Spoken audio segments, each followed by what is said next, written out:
गंगा दशहरा क्यों मनाया जाता है? सुने पौराणिक कथा और इससे जुड़ी सारी जानकारियाँ। कब से कब है गंगा स्नान का मुहूर्त, पूजा कैसे करें और कथा, सब कुछ जानिए। भारत एक आध्यात्मिक भूमि है। यहाँ नदियाँ केवल जलधारा नहीं है बल्कि देवी के रूप में पूजी जाती हैं। इन पावन नदियों में माँ गंगा का स्थान सर्वोच्च है। गंगा दशहरा वह पावन अवसर है जब देवी गंगा स्वर्ग से पृथ्वी पर अवतरित हुई थी। यह केवल एक नदी के आने की नहीं बल्कि एक दिव्य संकल्प, महान तपस्या और ईश्वरीय कृपा की कथा है। यह कथा है राजा भगीरथ, शिवजी और देवी गंगा की, जिन्होंने मिलकर संसार को पवित्र करने का कार्य किया। राजा सगर का यज्ञ और श्राप। सूर्यवंश के एक प्रसिद्ध राजा थे राजा सगर। वे पराक्रमी, धर्मात्मा और तपस्वी थे। उनकी दो रानियां थीं, सुमति और केसिनी। वर्षों तक संतानहीन रहने के बाद केसिनी से एक पुत्र असमंजस हुआ और सुमति से 60,000 पुत्र उत्पन्न हुए। सगर ने अश्वमेध यज्ञ प्रारंभ किया, जिसमें एक घोड़ा यज्ञ के लिए छोड़ा जाता है, परंतु वह घोड़ा कहीं गुम हो गया। राजा सगर ने अपने 60,000 पुत्रों को उसे ढूंढने भेजा। घोड़ा खोजते खोजते वे धरती के गर्भ में उतर गए, जहां उन्हें घोड़ा कपिल मुनि के आश्रम में ध्यानस्थ अवस्था में मिला। उन्हें भ्रम हुआ कि कपिल मुनि ने यज्ञ में बाधा डाली है। वे क्रोधित होकर मुनि का अपमान करने लगे। तब कपिल मुनि ने नेत्र खोले और क्रोध से बोले, अज्ञानियों, तुमने मेरी तपस्या में विघ्न डाला, इसका परिणाम भुगतो। और उस श्राप से सभी 60,000 पुत्र वही भस्म हो गए। आत्मा की मुक्ति और गंगा का महत्व। राजा सगर को जब अपने पुत्रों के भस्म होने का समाचार मिला तो वे अत्यंत दुखी हुए। उन्होंने ब्रह्मर्षियों से सलाह ली, जिन्होंने बताया कि उनके पुत्रों की आत्मा को तभी मुक्ति मिलेगी जब स्वर्ग से गंगा को पृथ्वी पर लाकर उनके भस्म शरीरों को स्पर्श कराया जाएगा। राजा सगर वृद्ध हो चुके थे। यह कार्य उन्होंने अपने वंशजों के लिए छोड़ दिया। भगीरथ का संकल्प। कई पीढ़ियां बीत गई। अंत में एक महापुरुष राजा हुए भगीरथ। उन्होंने संकल्प लिया कि वे गंगा को धरती पर लाकर अपने पूर्वजों का उद्धार कराएंगे। उन्होंने हिमालय की गुफाओं में जाकर हजारों वर्षों तक तपस्या की। अंततः ब्रह्मा जी प्रकट हुए और बोले, मैं प्रसन्न हूँ, मैं गंगा को पृथ्वी पर भेज दूंगा, परंतु वह वेगवती है, उसे संभालना कठिन होगा। तुम्हें शिवजी से प्रार्थना करनी होगी कि वे गंगा को अपनी जटाओं में रोके। शिव जी की कृपा। अब भगीरथ ने शिव जी को प्रसन्न करने के लिए कठोर तपस्या आरंभ की। वर्षों की तपस्या के बाद भगवान शिव प्रकट हुए। भगीरथ ने हाथ जोड़कर कहा, हे प्रभु, गंगा का वेग इतना शीघ्र है कि धरती पर उसका भार नहीं सह सकेगा। आप उसे अपनी जटाओं में धारण करें और फिर पृथ्वी पर प्रवाहित करें। शिव जी मुस्कुराए और बोले, तथा अस्तु। उन्होंने गंगा के सभी अवतरण के लिए स्वयं को प्रस्तुत किया। गंगा हुई अवतरण। ब्रह्मा जी ने गंगा को पृथ्वी की ओर प्रवाहित किया। वह अपने वेग से गरजती हुई नीचे आई। जब वह शिव जी के समीप पहुंची तो उन्होंने उसे अपनी जटाओं में समेट लिया और उसे महीनों तक वहीं रोक लिया।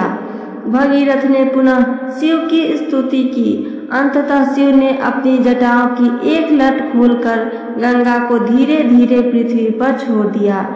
यह दिन था ज्येष्ठ शुक्ल दशमी और तभी से यह दिन गंगा दशहरा के नाम से जाना जाने लगा।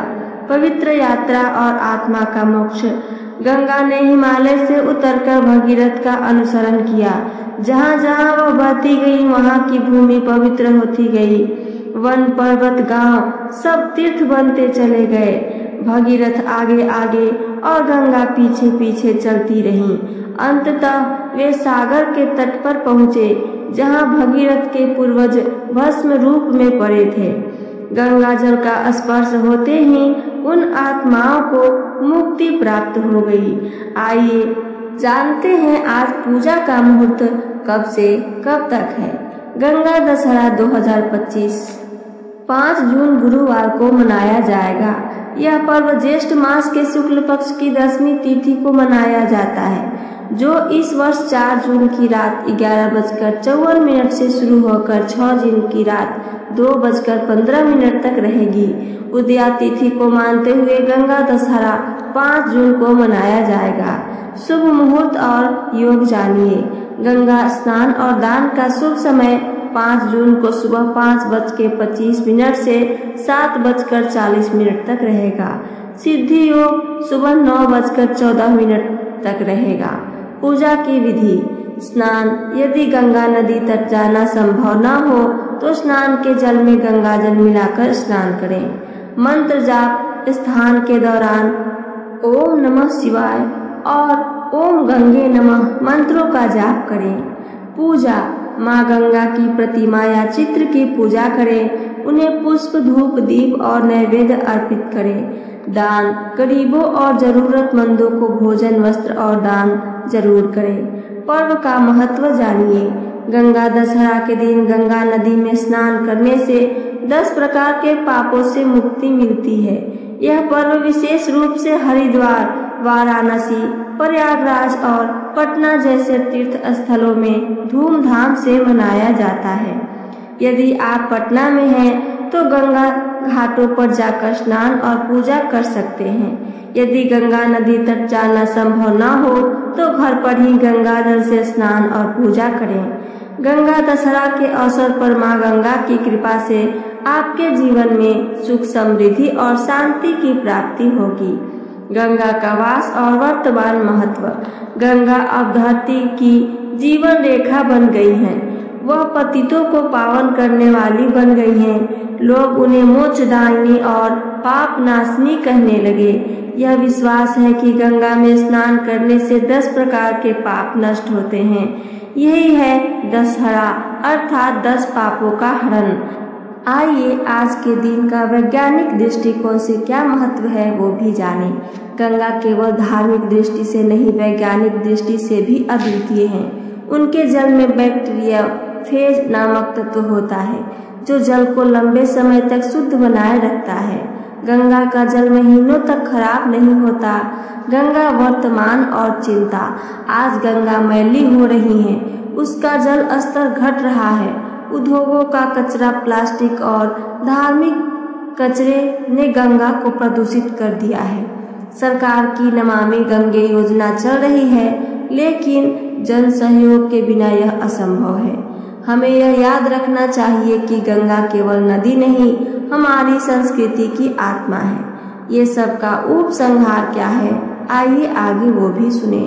गंगा दशहरा केवल एक त्योहार नहीं है, यह वह दिन है जब एक राजा के संकल्प, एक ऋषि की कृपा और एक देवता के सहयोग से संसार को अमृत समान जल प्राप्त हुआ। माँ गंगा न केवल पूर्वजों की मुक्ति का कारण बनी, बल्कि अनगिनत जीवों की कल्याण की धार भी बनी है। आइए इस गंगा दशहरा पर हम सभी माँ गंगे की स्तुति करें, उनके अवतरण को स्मरण करें और यह प्रण लें कि हम उनकी रक्षा करेंगे। जय माँ गंगे, हर हर गंगे। मेरी जानकारी आप सबको पसंद आई हो तो चैनल को सब्सक्राइब करके वीडियो को लाइक करना ना भूलें। साथ साथ अपना एक प्यारा सा कमेंट करके हमें जरूर बताइए। सुनने के लिए धन्यवाद।